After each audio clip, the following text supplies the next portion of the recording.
¿Qué tal? ¿Cómo le va? Muy buenas noches. Gracias por estar ahí otra vez con ustedes. A ver, Darío Pignotti, un bahiense que hace muchísimo tiempo vive en Brasilia, doctor en periodismo internacional, estudió aquí, es fana de Estudiantes El Albo, porque pasó mucho tiempo allí jugando al básquetbol y se acuerda permanentemente. Corresponsal de ANSA, corresponsal de Página 12, vamos a estar hablando con él obviamente de lo que está pasando en Brasil a poquito más de un mes de las elecciones, Lula-Bolsonaro, Bolsonaro-Lula. Va a estar aquí, ya está, Federico Zubieles. Vamos a hablar de dos cosas obviamente, ¿no? El acuerdo, el firmado el otro día, el convenio para dar inicio a una gran obra de aquí a los próximos 10 años en Bahía Blanca, en el puerto, entre YPF y Petronas. Y también lo ocurrido la semana pasada frente al domicilio de la vicepresidenta. Ya saben todos ustedes las repercusiones que todavía evidentemente están, no se acallan, muy por el contrario. Y por último vamos a hablar con un dirigente sindical o docente, un hombre formado ideológicamente fuerte, se puede, no se puede compartir, pero dice con fundamento las cosas que piensa. Estoy hablando de Enrique Gandolfo. Brevemente para decir, hay que tener mucho cuidado. Yo comparto esa idea general respecto de que hay un discurso de mucha bronca que profundiza esa famosa grieta, llámala como quieras. Yo soy de los que cree que la grieta no es eso, no es la nata Víctor Hugo Morales, por ponerlo en términos personales, sino que la grieta es la cantidad de gente que en los últimos años, en las últimas décadas en la Argentina está colgada del pincel, desde el punto de vista económico, social, cultural, de salud. Esa es la verdadera grieta. De cualquier manera hay una discusión ahí que se ha instrumentado desde hace tiempo, desde el discurso que genera un contexto de cierta violencia. Y en esto hay responsabilidades compartidas, por supuesto por parte del gobierno, claramente en gestión de gobierno, pero también por parte de la oposición. Y yo quiero decir algo que nos corresponde, también por parte de los medios. También por parte de los medios.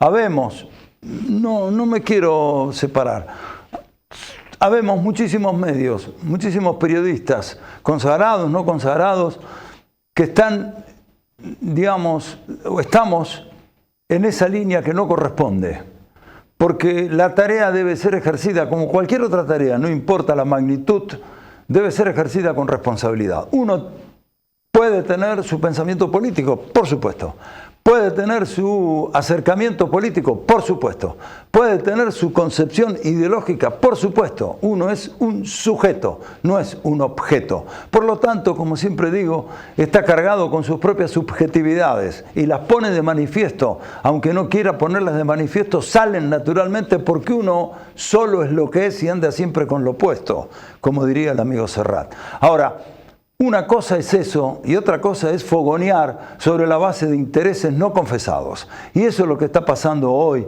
en muchísimos medios y con muchísimos colegas, periodistas, me incluyo, ¿sí? Entonces hay que tener muchísimo cuidado, porque todavía está ese concepto generalizado, lo dijo la radio, lo dijo la tele, lo dijo fulano de tal, y hay una cierta credibilidad que hace que esa palabra se corporice en la gente y se pueda malentender, se pueda malinterpretar, con un agravante en estos tiempos que corremos, con un agravante, porque esto del periodismo no es nuevo, de alguna manera nació la prensa al compás de la historia para favorecer determinados sectores y determinadas concepciones ideológicas. ¿Cuál es el agravante? La presencia y la existencia de las redes sociales, en donde cualquiera puede decir lo que se le ocurra sin el más mínimo grado de responsabilidad y se replica y se repite. Y hay un montón de gente que es absolutamente permeable porque no hace una mirada profunda desde dónde se le está diciendo, desde dónde se lo está mostrando, desde dónde uno le está haciendo el comentario, defendiendo intereses en algunos casos que no son los intereses a los cuales debe tender la política bien entendida, que es el interés general y el bien común. Señoras, señores, nos ponemos en marcha.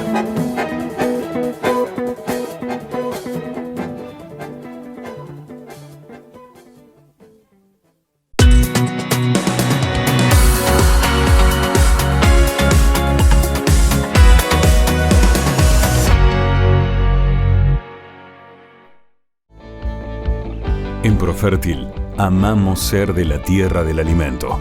Es que, en definitiva, nuestra urea llega a tu mesa transformada en pan, ensalada, milanesas y miles de productos más.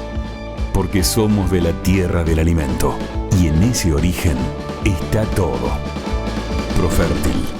Vida para nuestra tierra. ¿Sabías que existe un listado de especies arbóreas por calle para que sepamos qué árbol plantar? Consulta el mapa en www.bahia.gov.ar/mapa-de-arbolado. Preservemos el medio ambiente. Construyamos futuro. Ordenanza 16.859. Honorable Consejo Deliberante de Bahía Blanca. Un nuevo concepto en estaciones de servicio. Alemi Perú, un punto de encuentro. No se trata solo de cargar combustible, es mucho más que eso. Alemi Perú, Rodopetrol. El monóxido de carbono no se escucha, pero mata. Ventila los ambientes, controla los artefactos con gasistas matriculados y verifica que la llama sea azul. Municipio de Bahía Blanca. Te despertás, desayunás algo rico, agarras la bici o el micro y a trabajar o estudiar. El mundo está acelerado y ahora la forma de jugar también. Vas a tu agencia de lotería amiga, jugás a la instantánea y podés ganar al instante. La instantánea, rápido, fácil y sin esperar el sorteo. Lotería de la provincia, Gobierno de la provincia de Buenos Aires. Papá, mamá, si tu hijo no mira a los ojos. Si te cuesta jugar o interactuar con él o con ella. Si prefiere estar solo o no juega con otros niños. Si se entretiene con juegos repetitivos como alinear o verlos girar. Si le molestan los ruidos o que lo toquen. Si tiene berrinches prolongados o difíciles de controlar. Tu hijo puede tener autismo. La detección e intervención temprana mejoran el desarrollo del niño y le dan mayor calidad de vida a las familias. Consulta con tu pediatra, no te quedes con la duda.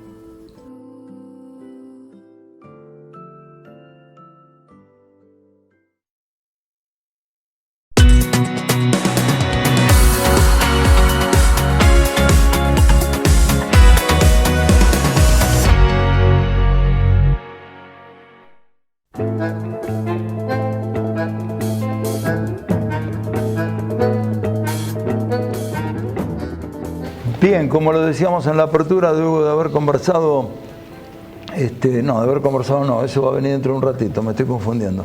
Lo que pasa es que lo grabé, no hay que ser mentiroso.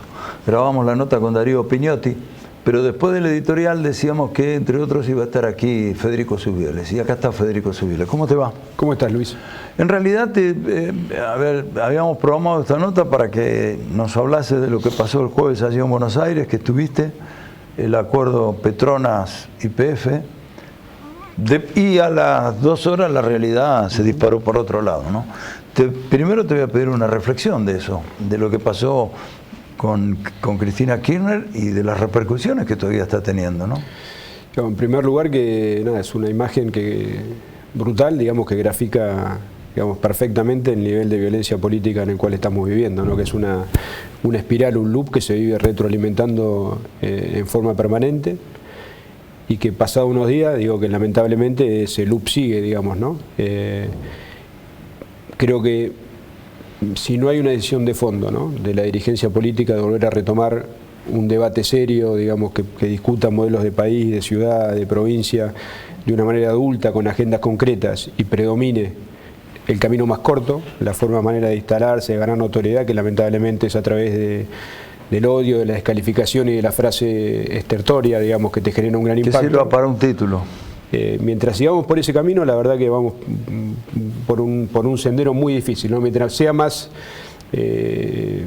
rimbombante esa frase que se buscan, que uno la ve, nosotros o ellos, son todos chorros, haga patria, mate un mapuche, digamos, todas frases, hay que meter bala, que rehuyen al debate profundo, al debate de ideas, a tener una agenda, digamos, que tenga que ver con la realidad de los problemas de la gente, que hoy, la verdad, no se debate. Hay un esquema de antagonismo que alimenta diferentes tipos de liderazgo, que después, la verdad, son bastante nocivos, ¿no? Porque uno a través del odio puede construir y crecer, lo que no va a poder hacer es gobernar y transformar, y tampoco se ven que atrás de esos discursos hayan proyectos o programas de gobierno que transformen.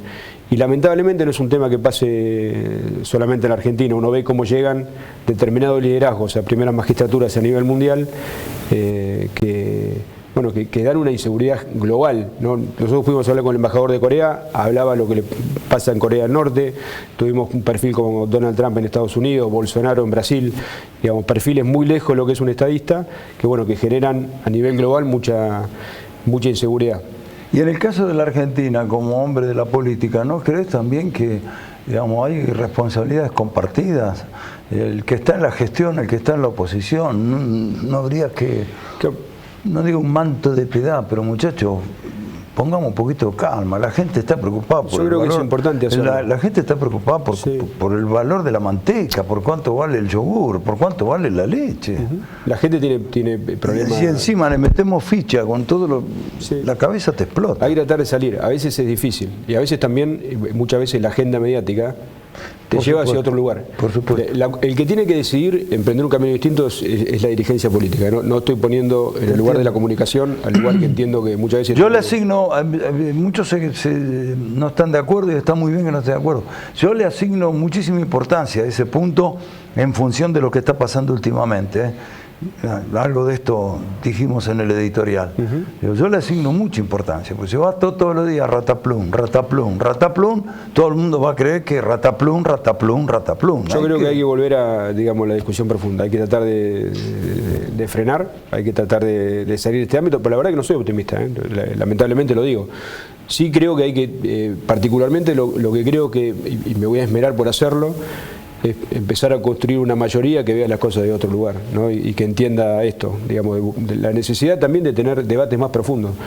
Yo te he escuchado a vos en muchas editoriales que vos haces, que te quejás de la falta de profundidad o la falta de debate en la ciudad, ¿no? Si en la ciudad lo que tenemos para debatir, si los autos se estacionan en la mitad de la cuadra para que haya una bicicenda, si tiene que haber una maceta o dejar de una maceta, y no estamos hablando del problema del desempleo, del problema de cómo tenemos casi el 40% de los bahienses que hoy no comen, no tienen la seguridad alimentaria garantizada, sino que no vemos de qué manera acompañamos al empresariado local, urbanísticamente hacia dónde crecemos. Si está faltando esa agenda es porque hay algo que está mal, digamos, ¿no? Entonces me parece que hay que... A veces es más aburrido hablar de esa agenda, ¿no? Y también a veces el medio te pide o te requiere el título. Pero bueno, me parece que es un camino que hay que empezar a desandar, y yo particularmente una cosa que hice hasta ahora, toleré, digamos, que muchas veces tiene que ver con la descalificación o con muchas veces de algún anónimo, de alguna cuenta fake y demás. Me parece que también hay que poner un límite a eso, ¿no? Porque tenemos que... ¿Cómo haces? Yo también lo... Y hay que empezar a trabajar. No se puede poner regulaciones. Yo creo que hay que empezar hay que empezar, o sea, desde algún lugar, yo creo que es un debate que tenemos que dar. Tenemos que buscar un mecanismo que deje de retroalimentar el odio, fundamentalmente porque nos hace mal como sociedad. Hoy dijiste en la radio, cuando hablaba de esto de Petronas y YPF, dijiste algo así, hablando de título, dijiste algo así, hay que gestionar y no comentar. ¿Por qué dijiste eso? Porque yo creo que la ciudad está sobrediagnosticada y subejecutada. O sea, todos sabemos lo que le pasa a la ciudad, pero uno no ve que vayamos en dirección a modificar la realidad acorde a la responsabilidad que cada uno tiene, ¿no? Entonces, a cada título que la ciudad necesita, ¿no? Yo creo que hoy... ¿Qué puede ver la gente? Es decir, bueno, acá hay dos factores de inversiones grandes, ¿no? Por un lado está el megaproyecto de Petronas y YPF, que es una inversión de 10.000 millones de dólares, y por otro carril, por el otro gasoducto, porque este es un gasoducto dedicado, por el otro gasoducto, el Néstor Kirchner, hay otra gama de inversiones que va a llegar, una planta de liquefacción en tierra más chica, alguna ampliación del polo petroquímico. ¿Qué piensa la gente? O sea, acá en Bahía ya hubo inversiones fuertes en los sectores industriales y petroquímicos. Sí, que va a llegar a determinados sectores, pero como dicen los economistas, el famoso derrame. Y a mí no me va a impactar. Entonces, bueno, para que eso derrame, uno tiene que mirar, comentar u observar, tiene que intervenir, ¿no? Entonces, hay que generar regulaciones, digamos, por lo menos desde el puerto, ¿no? Específicamente portuario, para intentar que haya preferencia para las empresas bahienses a la hora de cotizar, que podamos generar, digamos, perfiles de formación para que todos los oficios calificados de la construcción queden en Bahía Blanca, queden en la ciudad. Para eso hay que trabajar con UOCRA, con UTN, con la Universidad Nacional del Sur, con los Centros de Formación Profesional para tener un plan ambicioso y concreto con este tema. Empezar a pensar que vamos a tener empleo pleno y probablemente debamos absorber mano de obra de otros lugares del país que van a vivir a Bahía Blanca, que eso va a ser un desafío. En primer lugar... ¿Empleo pleno? Sí, sí, lo vamos a tener con las plantas porque tienen mucho volumen. Al momento de la construcción, ¿no? Pero hay que pensar el día después, ¿no? Entonces, ¿cómo recepcionás y cómo reconvertís el día de mañana? Eso, por un lado, tenés que trabajar. Sí, te entiendo. No sea agregar que valor. durante 5 años tengamos pleno empleo y al Y después tenés sexto... un problema mucho más grave el que tenés hoy. Una ciudad mucho menos vivible, por razones obvias, ¿no? Entonces, hay que trabajar en el día después, ¿no? En agregar valores, generar que nuestro cordón industrial se fortalezca, pero mirar también a cuáles son los nichos laborales de mañana. Hay una reconversión laboral profunda, ¿no? Sí, en eso, claro, sí. La industria del conocimiento, sin lugar a dudas, es un ámbito en el cual hay que trabajar, porque ahí hay fuentes laborales crecientes, ¿no? Hay que invertir en ese tipo de formación, hay que intervenir urbanísticamente en la ciudad para que, bueno, este crecimiento de hoy, el día de mañana nos impacte, porque nosotros hoy ya tenemos 2 ciudades en una. Tenemos un cordón norte, que es una ciudad, y el cordón sur, que es una ciudad diametralmente opuesta. Si nosotros no intervenimos con rapidez, con obras de envergadura urbana y de calidad urbana, situaciones que empiecen a equiparar el nivel de acceso a servicio, el nivel de calidad de vida en cada uno de los lugares, vamos a tener, digamos, ciudades cada vez más distintas, ¿no? Que eso se va después, a profundizar la desigualdad. Y eso el día de mañana te va a generar una peor ciudad para vivir.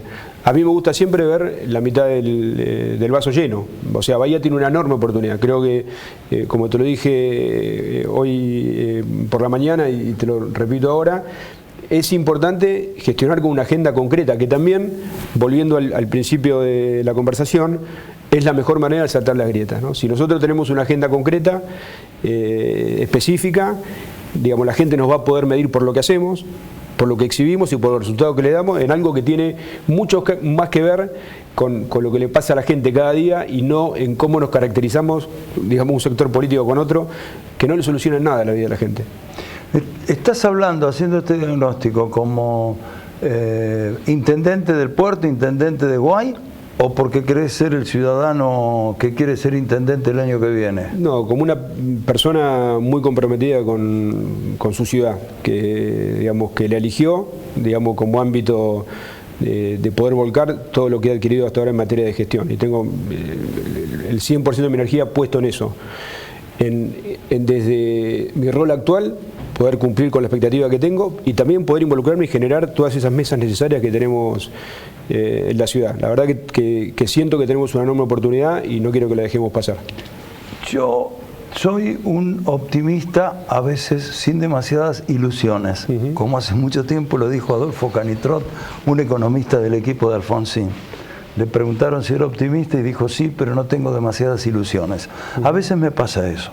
Entonces escucho las potencialidades de Bahía, que el puerto, que las 2 universidades, que todas las carreteras, que el polo regional, somos más de 600.000 personas, que el puerto de aguas profundas, que Profértil, que PBB, que la planta de GNL, la pesca, qué sé yo, es la ciudad Disneylandia. ¿Y para cuándo? Para cuando la gestionemos, ¿no? Si nosotros tomamos la agenda... Para cuando la gestionemos. Si nosotros tomamos la agenda... Cuando la gestionemos, ¿estás hablando en primera persona? ¿En nosotros como candidato político? No, ¿O estás hablando de la ciudad? Hoy soy el gestor del puerto. No te borres, no. De la ciudad en general. Hoy soy el gestor del puerto, ¿no? Y tengo una agenda, la impongo y yo podría desandar cada de los puntos que toqué que tenemos que trabajar y podría decirte lo que estamos haciendo en el puerto. O sea, uno no tiene que quedarse nunca en el título, ¿no? Ni en comunicar. O sea, tiene que gestionar y tiene que hacer. Entonces, si nosotros observamos, ¿no? Vos dijiste una gran frase, porque la repite todo el mundo. Somos el puerto natural de Vaca Muerta. Bahía Blanca tiene todo, tenemos todo, universidad. Ahora, si no la gestionamos, no la abordamos, no tenemos nada.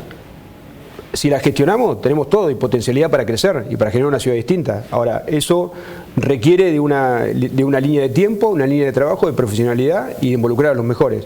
Y que cada uno se siente en esa mesa después. Obviamente, cada uno tiene su responsabilidad en este juego y después la ciudadanía de tanto expresa en qué lugar nos pone a cada uno. Y bueno, nuevamente el año que viene tendrá que elegir a quién le toca cada responsabilidad. Lo que está claro es que hay una gran oportunidad que va a requerir del esfuerzo, el pensamiento y la acción de todos para que salgamos de esa potencialidad, digamos, eterna de la ciudad para hacer una realidad palpable, que la gente sienta que el progreso de la ciudad también va en el sentido de que viva mejor cada día. La última, en esa línea de tiempo de la que hablaste, sí, lo anunciado el otro día, ¿para cuándo hay que suponer que puede empezar? No sé cómo decirlo, porque los números son, cuando uno toma magnitud de los números, la pelota dice 10.000 millones la primera etapa, 40.000 el final, 400 barcos que van y que vienen, la miércoles.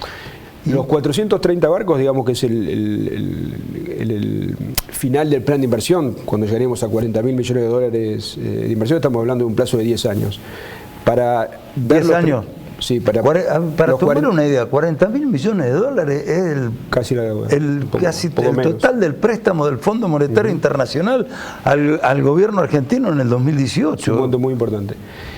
Después hay una línea de tiempo que hay que seguir, que tiene que ver con, digamos, el otro día se firma un memorándum de entendimiento que dispara la acción, que tiene que ver con viabilidades técnicas, viabilidades económicas y con la generación de, digamos, de herramientas que tengan que ver con el fomento de la actividad y con digamos, alivios impositivos y fiscales, ¿no? Toda esa línea de decisión tiene que ver con leyes nacionales, con leyes provinciales y, bueno, por supuesto, en rango menor con lo que el puerto debe realizar. Yo entiendo que un proyecto tan transformador va a tener el acompañamiento de todos los sectores, ¿no? Si esta línea de tiempo funciona vigorosamente, nosotros en el 2025 deberíamos estar empezando este proceso a través de barcazas en el puerto de Bahía Blanca. Muchas gracias por haber venido, muy amable. Bien, pausa y la nota con Darío Pignotti. Federico Zubiele con nosotros, ya volvemos.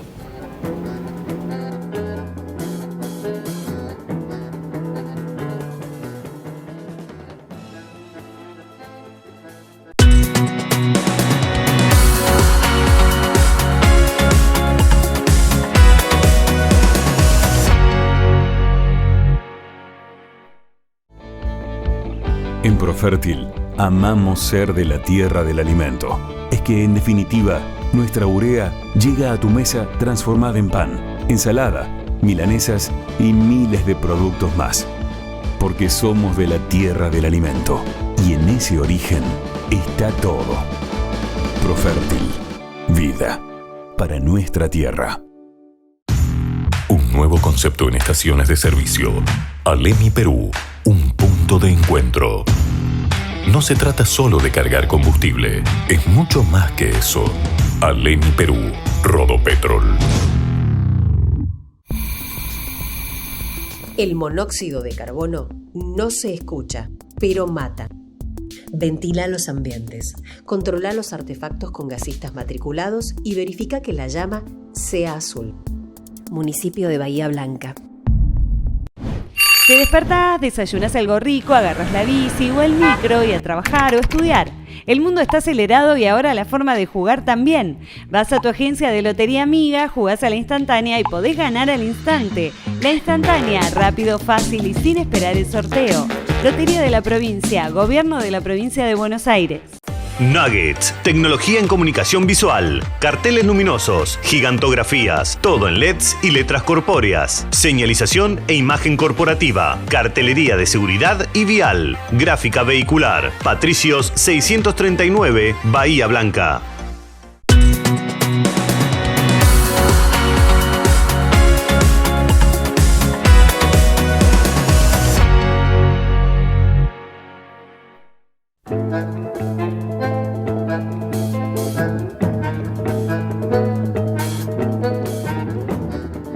Bien, como decíamos en el comienzo, en la continuidad, hicimos un Zoom. Él en Brasilia, nosotros acá en Bahía Blanca. Es bahiense, hace muchísimo tiempo que está allí.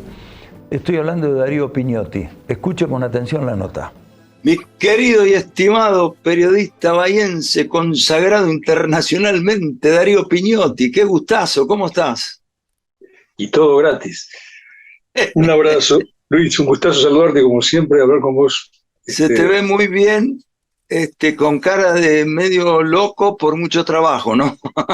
Mucho trabajo. Desde hace 3 semanas no hay fin de semana y de aquí al Al 2 de octubre seguro que será así, y probablemente al 30 de octubre, porque hay altas probabilidades de que haya segundo turno en los comicios en los que Lula se perfila como favorito, el expresidente Luis Ignacio Lula se perfila como el probablemente más votado, pero Jair Bolsonaro, el actual mandatario, está avanzando en los sondeos, y esto hará, por lo menos ese es el escenario de hoy, cuando faltan 27 días para la votación, que Lula no llegue al 50% más uno de los votos y que haya balotaje, un balotaje en un clima político por lo menos muy tenso, y de ahí para arriba. Bien, vamos a entrar en terreno en eso en un ratito, pero como hacemos nosotros, digamos, presentamos al entrevistado con algunos datos biográficos. Darío Pignotti es bien bahiense, nació en Bahía Blanca, estudió en la escuela número 3, se fue a La Plata, estudió comunicación en la Universidad de La Plata. No me mandaste dónde hiciste la secundaria. ¿Dónde hiciste la secundaria? La secundaria la hice en el ciclo básico, y a mitad de carrera me fui al industrial, de donde tengo grandes amigos. En las dos escuelas tengo grandes amigos. Bien. Periodismo, bueno, comunicación en la Universidad de La Plata, periodismo internacional en la Universidad Pompeu Fabra de España, y terminó doctorándose en periodismo internacional en la Universidad de San Pablo. Corresponsal de ANSA, corresponsal de Página 12. ¿Desde cuándo sos corresponsal de ANSA en Brasil o para toda América Latina? Desde hace una década en Brasilia. Antes fui editor en San Pablo. Bueno, vamos...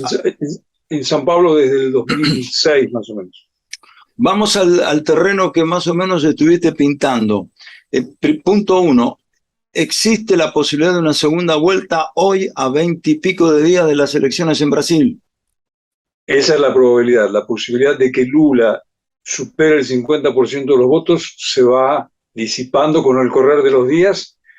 Claro que esta es una campaña electoral sobre piso minado, y puede ocurrir cualquier imponderable de aquí al 2 de octubre en la primera vuelta y de aquí al 30 en la segunda.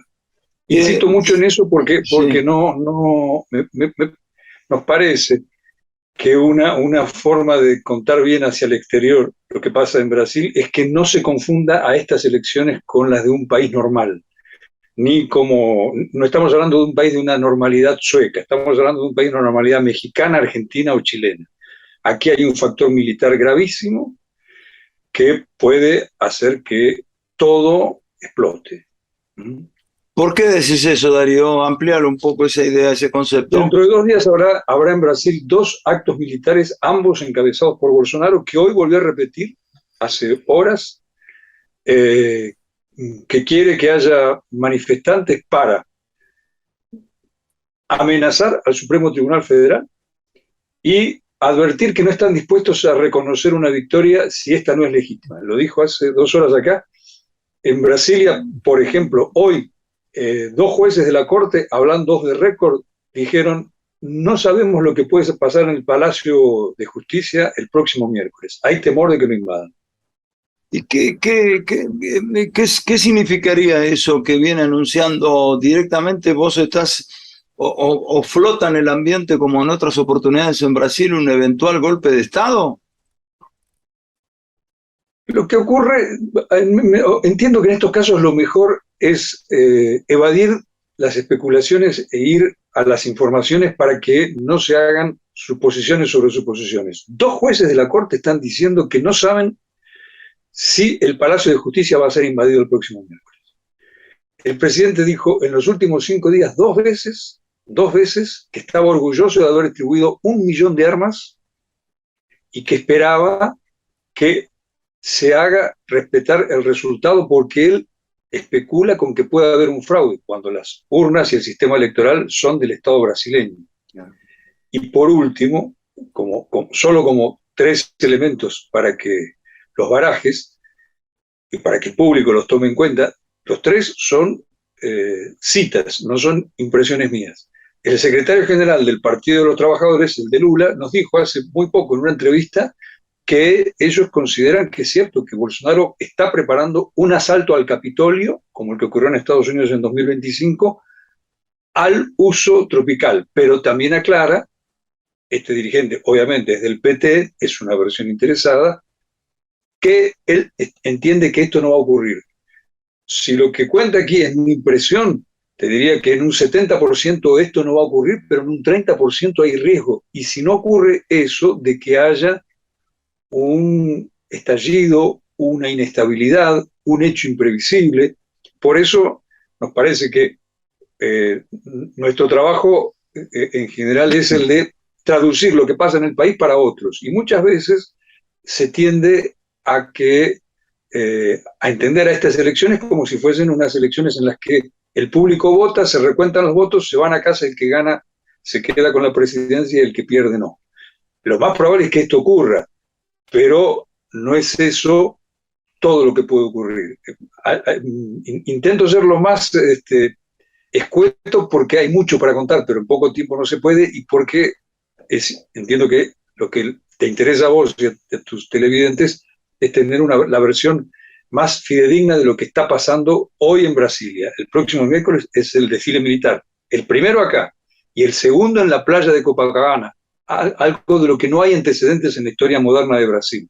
Bolsonaro va a hacer una gran exhibición de poder político, tiene muchos seguidores, y militar. Va a haber tanques, va a haber fragatas, va a haber aviones de la Fuerza Aérea, pero no como en los actos cívico-militares en los que se celebra una fecha patria, en este caso los 200 años de la independencia brasileña, sino como actos político-partidarios. Te entiendo, y además estaba pensando, digamos, hay un concepto que vos cada vez que conversamos por radio lo decís, no hay que mirar una elección o lo que pasa políticamente, socialmente en Brasil desde una mirada de la Argentina, porque Brasil tiene sus propios componentes, tensión territorial, pobreza, marginalidad, como la tenemos todos nosotros, y tampoco hay una gran cultura cívico-política, una cosa por el estilo, ¿no?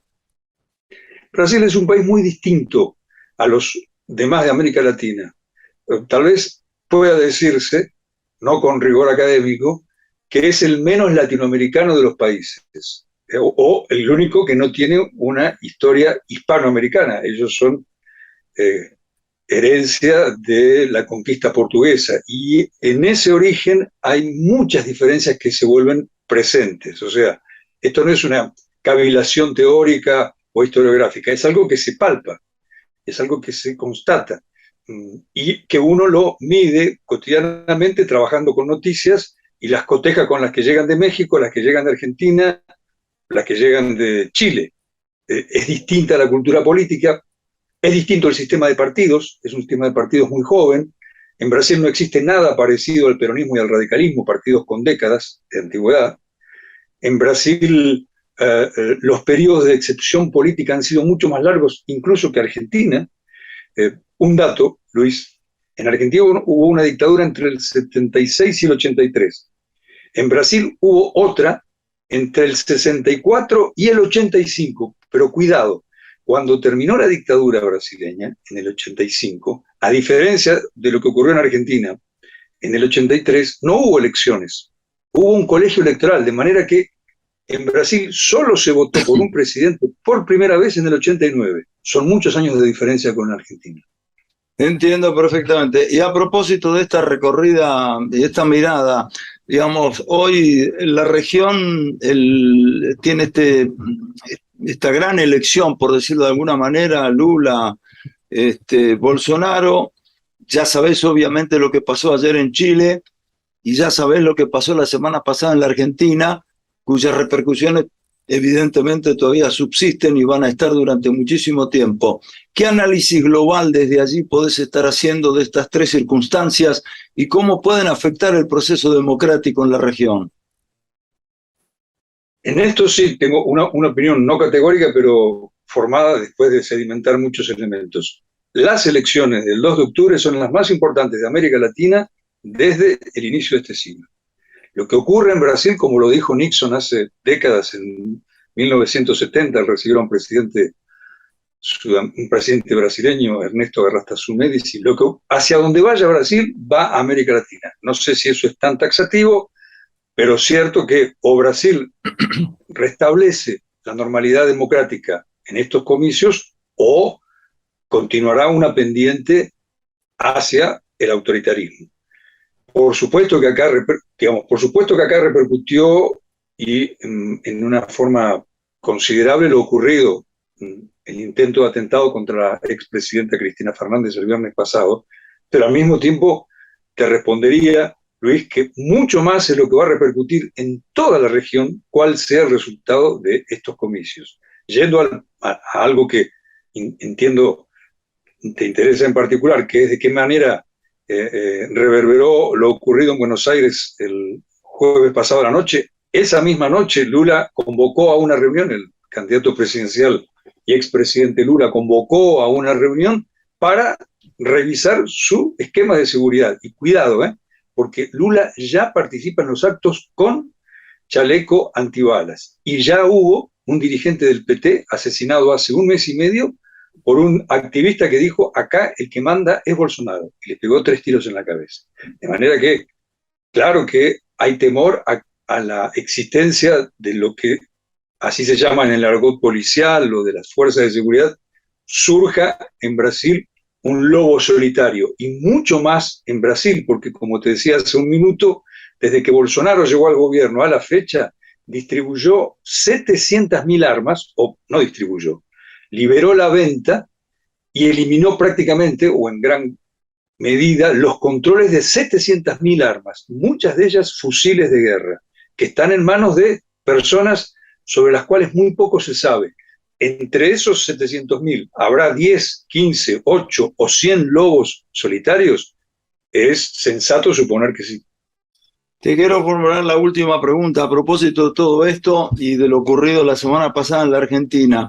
Es cierto que está en la Argentina desde el año 93, es un muchacho joven, prácticamente, digamos, hizo aquí, pero su nacimiento es en Brasil y aparecen esos tatuajes vinculados con la historia del nazismo. ¿Qué se dice en Brasil? ¿Hay grupos brasileños relacionados con eso?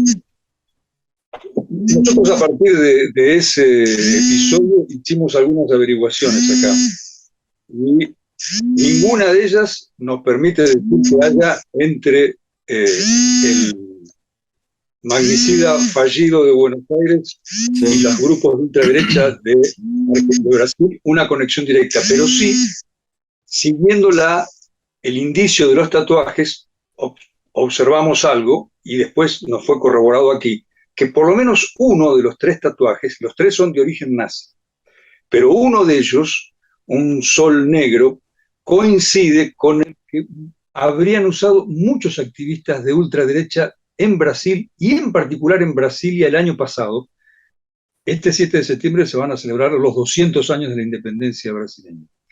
En los festejos por los 199 años se montó en Brasilia un campamento de ultraderecha que en su ingreso tenía una gran bandera que llamaba a ucranizar Brasil, es decir, por que el país adopte un modelo de gobierno parecido al de Ucrania, que ellos consideran un modelo ideal porque ellos lo consideran como la forma más plausible de combatir al comunismo, según las palabras de ellos.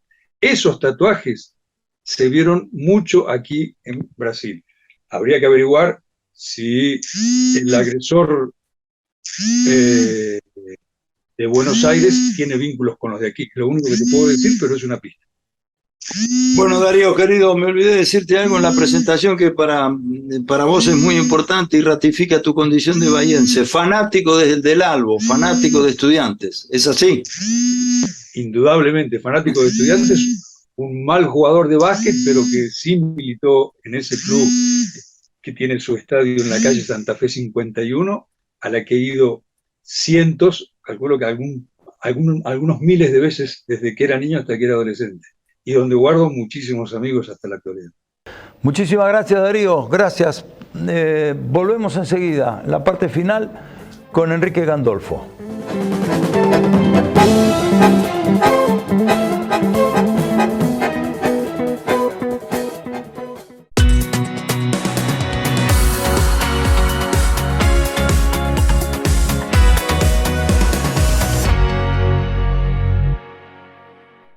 ¿Sabías que existe un listado de especies arbóreas por calle para que sepamos qué árbol plantar? Consulta el mapa en www.bahía.gov.ar/mapa-de-arbolado. Preservemos el medio ambiente. Construyamos futuro. Ordenanza 16.859. Honorable Consejo Deliberante de Bahía Blanca. El monóxido de carbono no se escucha, pero mata. Ventila los ambientes, controla los artefactos con gasistas matriculados y verifica que la llama sea azul. Municipio de Bahía Blanca. Papá, mamá, si tu hijo no mira a los ojos, Si te cuesta jugar o interactuar con él o con ella. Si prefiere estar solo o no juega con otros niños. Si se entretiene con juegos repetitivos como alinear o verlos girar. si le molestan los ruidos o que lo toquen, si tiene berrinches prolongados o difíciles de controlar. Tu hijo puede tener autismo. La detección e intervención temprana mejoran el desarrollo del niño y le dan mayor calidad de vida a las familias. Consulta con tu pediatra, no te quedes con la duda.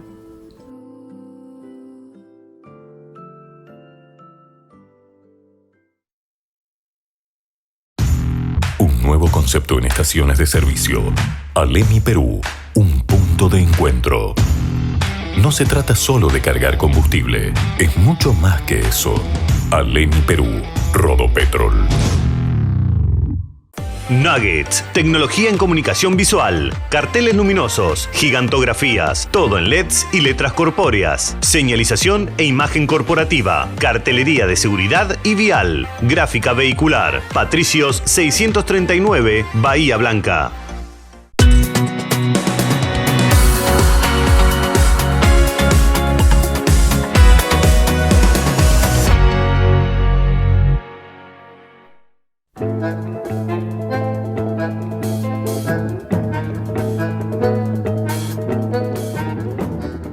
Bien, punto final para el programa de hoy con la visita de Enrique Gandolfo. ¿Cómo te va, Enrique? Gracias por haber venido. ¿Qué tal? No, gracias a ustedes por Vamos a presentarlo en sociedad como hacemos con todos los invitados. Enrique Gandolfo nació en Capital, realizó sus estudios primarios luego en la ciudad de Esquel, que a tu viejo, a tu familia lo trasladaron al sur. Mi viejo era ingeniero y consiguió laburo allá en el sur y nos quedamos 15 años. La escuela secundaria después vino a Bahía, la escuela secundaria la completó en el Colegio Nacional de Bahía Blanca porque había hecho un par de años allí en Esquel. Es profesor de educación física desde 1982, la primera promoción del instituto. Es profesor hoy en la actualidad en la escuela ciclo básico desde 1985. En la carrera de profesorado en el instituto da la materia Historia de la Educación Física en la Argentina y América Latina. Titular de hace algún tiempo de la CTA Bahía Blanca, jugó en Olimpo en fútbol desde la séptima hasta la reserva y es hincha de San Lorenzo de Almagro. ¿Cómo te dio lo de la dirigencia sindical? Bueno, hay una historia familiar de mucho interés por la política. Y ¿Tu viejo? Más mi madre. Mi madre, una historiadora autodidacta y ha escrito varios artículos sobre la historia del movimiento obrero, con publicaciones nacionales. Digamos, había una casa donde se hablaba todo el tiempo de estas cosas. ¿Era una familia donde se hablaba permanentemente de política? Todo el tiempo. ¿Todo el tiempo? Que yo mi recuerdo de la primera participación, de alguna manera se puede decir participación, fue el día después del Cordobazo, el 30 de mayo del 69. Era un pibe. Tenía 14 años. Y me fui solo, pero a una convocatoria que había en donde está la CGT ahora, en Mitri Rodríguez, a ver qué pasaba. Ah, ya estabas en Bahía. Ya estábamos en Bahía. ¿A tu viejo lo habían trasladado acá también? Había conseguido trabajo en realidad en Corfo, Pedro Luro. Viajaba, iba y volvía todos los días. ¿Y tu viejo también era de mucha presencia política, de mucho análisis? Sí, también, de mucha participación y de mucho interés y de mucha acción de solidaridad. Por ejemplo, por aquellos años yo recuerdo que llegaban después del golpe de Chile, hablando de lo de ayer, algunos exiliados chilenos a Bahía y haber recibido en nuestra casa a alguien que estaba ahí un poco a la deriva. De manera que sí, había un interés muy profundo por la participación. ¿Era un único hijo? No, somos dos, mi hermano falleció. ¿También bien metido en la discusión política? No, interesado, no metido, pero siempre interesado, era biólogo, bueno. Y digo, ¿y era tu familia era, digamos, de extracción de izquierda, de centro izquierda? ¿Cómo la definirías? ¿Ahí mamaste eso? No, ¿O te fuiste solito? No, claramente de izquierda. Sobre todo mi madre una formación marxista, digamos, tenía todos los libros al alcance de la mano desde la juventud y, bueno, el interés venía también de nutrirme de esa cosa que veía en la biblioteca y que por ahí algo sacaba y me interesaba desde la adolescencia. Y digamos, venís de pibe, esto está claro, me queda claro, de la familia, de escuchar, y después te fuiste haciendo tu propio camino en la rama gremial docente, digamos. Sí, mi participación en el sindicato docente arrancó post-dictadura, digamos, en el 83. El SUTEBA no estaba en ese momento, pero luego cuando se conforma en el 87 sí, ya entró en el SUTEBA.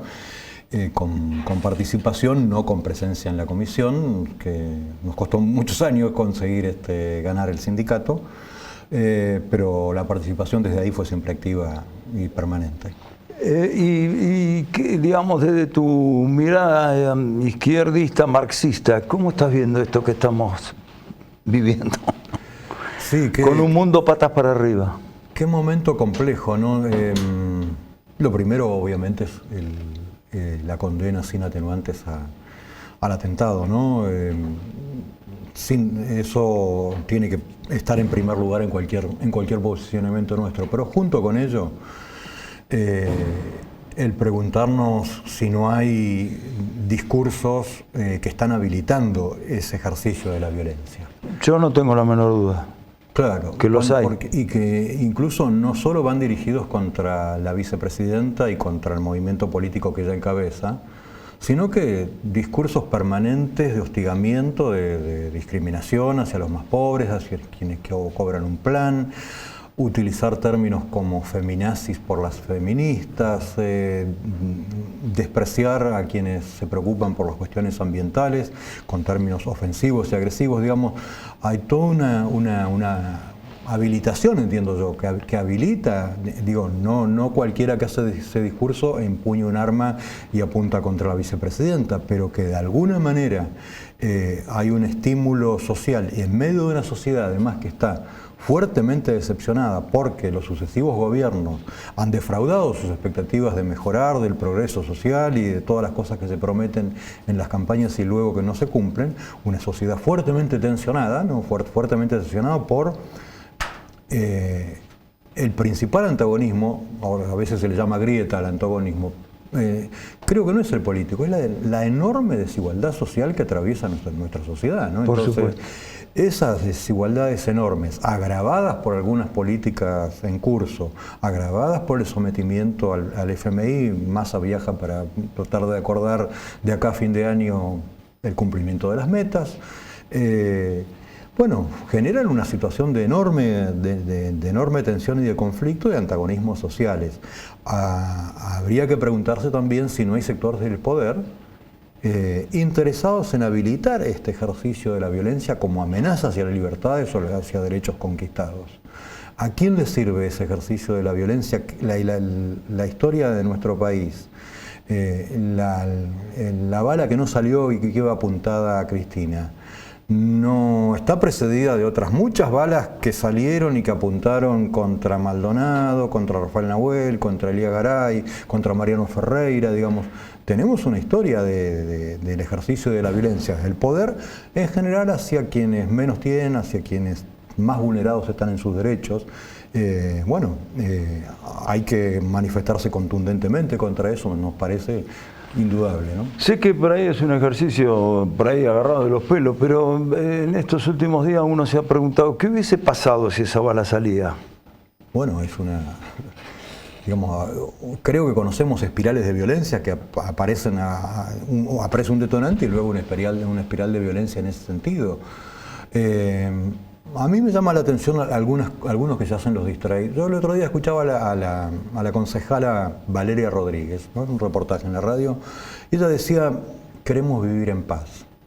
Queremos vivir en paz, pero el referente de ella a nivel nacional el diputado Esper, llegó a Bahía diciendo meter bala a los mapuches, en una sociedad en la cual hay una referente mapuche, el Guacuripán, que recibió un atentado con Molotov y ese atentado no está resuelto. No. Bueno, ese es el lenguaje del odio.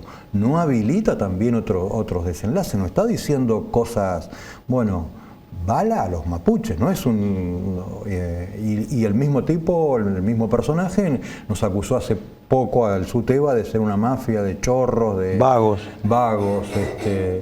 Bueno, yo creo que ahí hay un ejercicio del poder que de alguna manera pone en cuestión este tema, por eso la necesidad de una defensa inequívoca de las organizaciones sindicales y del conjunto del espectro social en el sentido de enfrentar esta amenaza sobre las libertades, ¿no?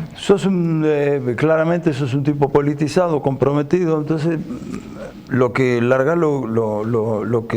hayas pensado. Yo también soy muy crítico de cómo nosotros ejercemos la tarea. Quiero, digamos, que hablemos un poquito de eso. Estoy hablando de medios, ¿no? Periodistas, medios. Quizás nosotros estamos jugando en el Federal A y los otros juegan en la Champions. Pero bueno, no importa, las responsabilidades son exactamente lo mismo cuando vos entras a la cancha. Seguro. ¿No es cierto? Entonces, me gustaría que dijeras lo que pensás. Sí, yo puedo hablar de los medios hegemónicos, de los que... Mira, el otro día le contaba a mis alumnos en el Instituto de Educación Física algo que había visto en las vacaciones de invierno. Una persona que todos habremos visto, una mujer, que decía que ella no necesitaba trabajar porque cobraba un plan social. Llamaba la atención ese discurso, pero lo que más me llamó la atención es que ese discurso que genera justamente una cuestión antiplanes, ven que no quieren laburar, toda esta estigmatización, pasabas de canal en canal a cada rato y veías a la misma mujer con un discurso elemental, no quiero ser despreciativo, pero un discurso elemental, que hasta alguno podría decir parece armado, pero entonces ese ejercicio del poder desde los medios también pone en cuestión toda esta habilitación de discursos que hacen del odio, del desprecio, un desprecio clasista, de un desprecio de clase muchas veces, patriarcal muchas veces hacia el movimiento feminista. Y bueno, insisto, no quiere decir que con esto alguien va a tomar un revólver y va a apuntar, pero que está generando... Pero genera un contexto. Pero genera un contexto, y un contexto, insisto, en una sociedad en la cual los padecimientos, los sufrimientos de las mayorías, los derechos vulnerados y demás erizan la piel del conflicto social y lo ponen en un lugar muy complejo y ojo entonces con esa... Ayer estaba hablando con una persona respecto de esto de Chile, ¿no? De lo que pasó en Chile ayer y obviamente la conversación derivó en lo que pasó en Argentina el jueves, el viernes, lo que sigue pasando, qué sé cuánto. Y esta persona me dijo, la gente se cansó, la gente está cansada. La gente ya, cuidado porque la gente se cansó. ¿Compartís? Sí, claro. A mí me pareció una definición medio sombría. Yo quisiera ser un poco más optimista. Como dije recién, soy un optimista sin demasiadas ilusiones. Pero digo, la gente se cansó. Me quedé así como escuchando con atención y tratando de lucubrar a ver a dónde quería llegar con eso.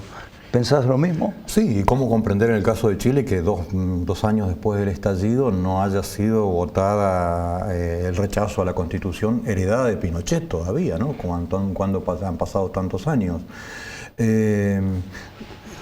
Esa decepción, digo, en políticos de diferentes partidos que te defraudan cuando llegan al gobierno, también pone en cuestión de si la política sirve para algo, y entonces cuando aparecen personajes supuestamente antipolíticos, ¿no? Estoy hablando de Milei, por ejemplo, supuestamente antipolíticos, pueden captar también alguna voluntad. Ahora, ese personaje, para desnudarlo, digamos, es una persona que propicia la venta de órganos como una posible salida, y es una persona que se rodea de los genocidas, defensores de genocidas en Mendoza, en Capital, o sea, reivindica el terrorismo de Estado.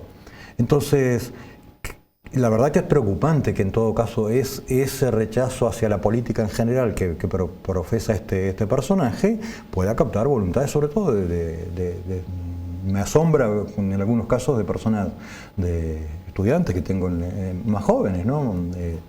¿Cómo puede ser que entonces, ahora, yo en el mismo sentido que comparto de tu optimismo, yo soy optimista en el sentido de que creo que nuestras convicciones apuntan a una sociedad mejor, apuntan a una sociedad libre de toda forma de opresión, apuntan a crear nuevas relaciones de solidaridad entre las personas, y que eso, si se encarnara en proyectos políticos y políticos sindicales alternativos, debería ganar voluntades, ganar corazones, ganar en el sentido de que es posible vivir mejor en este país. ¿Cómo no va a ser posible vivir mejor en un país que produce semejante cantidad de riqueza que luego se produce y se reparte inequitativamente de una manera tremenda, ¿no? Agravada después de la pandemia? Los grandes grupos económicos aumentaron exponencialmente sus ganancias, mientras el pueblo trabajador cada vez más vulnerados en sus derechos.